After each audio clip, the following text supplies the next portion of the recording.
Olá pessoal, tudo bem? Hoje a resenha é do livro A Lei de Frédéric Bastiat, da editora LVM, óbvio. Está à venda na livraria da professora Paula Marisa, porque afinal, se você não comprar na livraria dela, você é machista. O link está aqui na caixa de informações. E o Frédéric foi um grande, para não dizer o maior, economista e jornalista da sua época, e uma das suas principais frases é: o Estado é a grande ficção por meio do qual todos tentam viver às custas dele. Então a gente já percebeu que ele era liberal, mesmo quando a França, ele é francês, estava flertando com o socialismo, estava lá encantada com as teorias socialistas. O Frédéric, ele sempre privilegiou a liberdade de expressão, a propriedade privada, e ele sempre destruiu os chavões intervencionistas, ou seja, ele era totalmente diferente para a época dele. Ele nasceu em 1801, morreu em 1850 e aproveita a oportunidade para destacar uma explicação dele, que é: a vida, a liberdade, a propriedade não existem porque os homens fizeram leis. Muito pelo contrário. Foi o fato de que a vida, a liberdade e a propriedade existiam de antemão que fez com que os homens fizessem a lei. E finaliza com: de fato, não é a justiça que tem existência própria, mas a injustiça. Uma resulta a ausência da outra. Ou seja, a lei deveria impedir a injustiça e não criar justiça, por óbvio, né? Porque ela já existe. A lei deveria impedir que certas coisas ocorressem. E na mesma página, ainda o autor cita o seguinte: o direito coletivo tem, portanto, seu princípio, sua razão de ser, sua legitimidade no direito individual e a força comum, racionalmente, não por ter fim e missão diversos daqueles das forças isoladas, as quais ela substitui.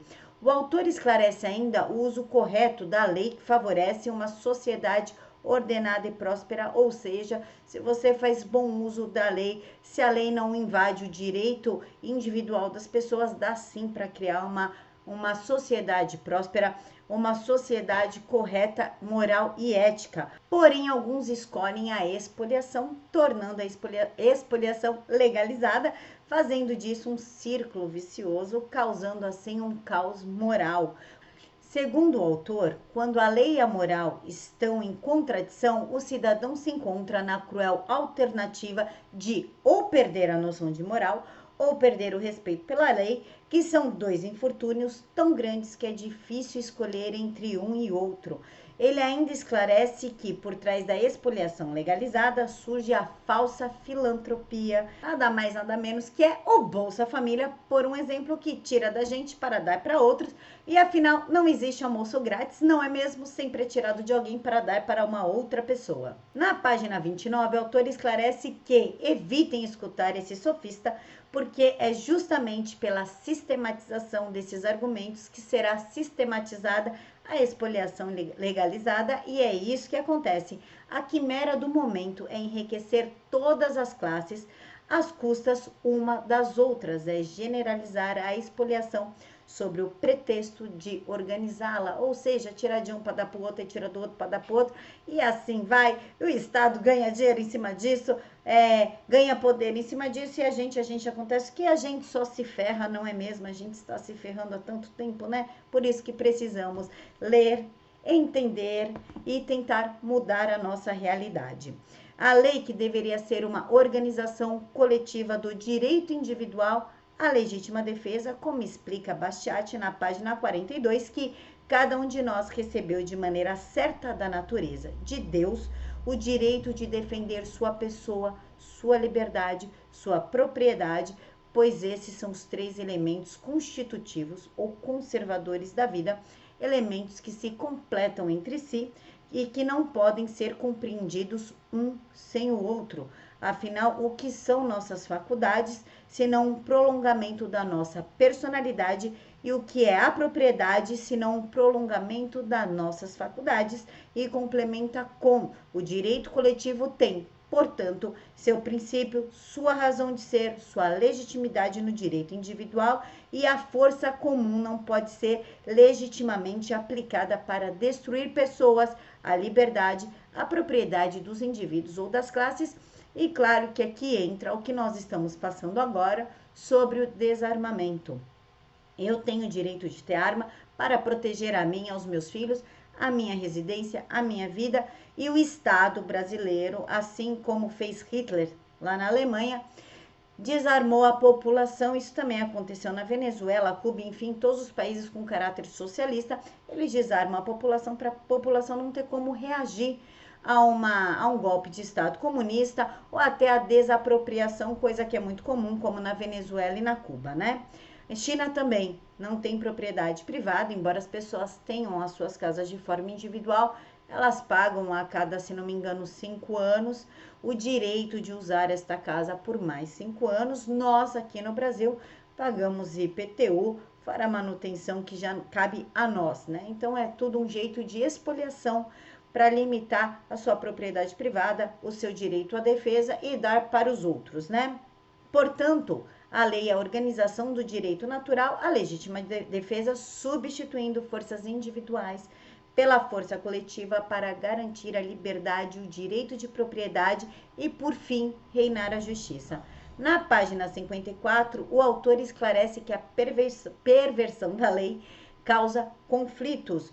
De acordo com ele, enquanto for admitido, em princípio, que a lei pode ser desviada, pode-se desviar as propriedades ao invés de garanti-las.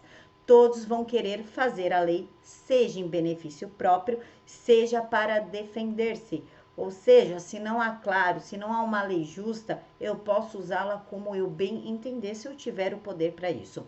Há 2 tipos de perversão do Estado. Um é a expoliação legal e a outra é a expoliação extralegal, que na página 56, Frederick explica a diferença entre elas. A expoliação extralegal é aquela que vem a pessoa e te rouba, né? Não é legalizado, está no Código Penal, estelionato, roubo, chantagem, blá blá. A legal é essa que o Estado faz, que ela tira de você mesmo na cara dura, e o socialismo faz muito disso, né? Socialismo, comunismo, até o intervencionismo, que tudo é dentro do Estado, né? Aquele Estado inchadão, e cabe ao Estado definir o que você gosta, o que você não gosta, o que você vai comer, o que você não vai, o quanto você vai ganhar, enfim, dita a sua vida por um todo, e é exatamente isso que, pelo amor de Deus, a gente precisa combater logo, né? Ele continua explicando na página 63 que a expoliação viola a propriedade privada e é dividida em 3 sistemas. Ele esclarece que é preciso escrever sobre a influência de um ânimo partidarista ou de medo para colocar em dúvida a sinceridade do protecionismo, do socialismo e até do comunismo, que não passam da única e mesma planta em 3 períodos distintos de seu crescimento. Tudo o que se pode dizer é que a expoliação ela é mais visível por sua parcialidade no protecionismo, por sua universalidade no comunismo, e de onde se segue que, dos 3 sistemas, o socialismo ainda é o mais vago, o mais indeciso e, por conseguinte, o mais sincero. Ou seja, os 3 sistemas, intervencionismo, comunismo e socialismo. E finaliza com: a expoliação legalizada tem uma de suas raízes na falsa filantropia e é evidentemente colocada as suas intenções fora da questão.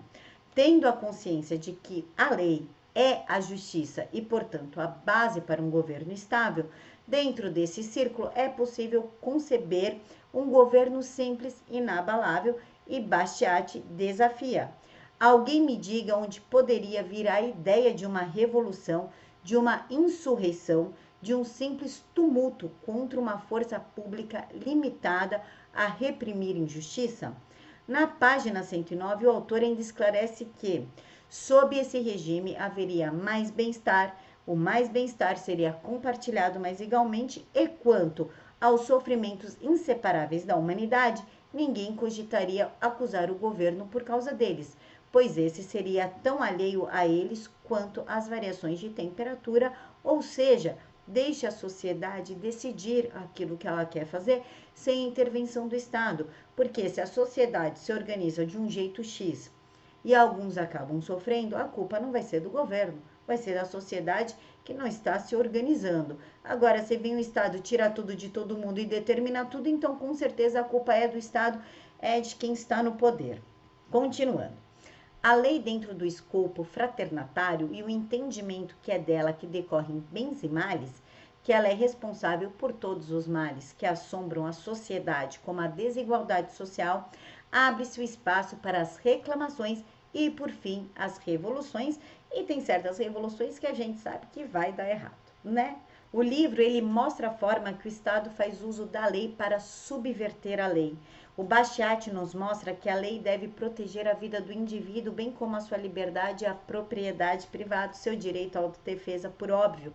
E o autor ressalta que a legislação é facilmente pervertida, usada com finalidade de interesses de exploração do indivíduo para interesses particulares, transforma-se em instrumento para explorar o outro por parte daqueles que detêm o monopólio legal, que detêm a lei, que detêm o poder.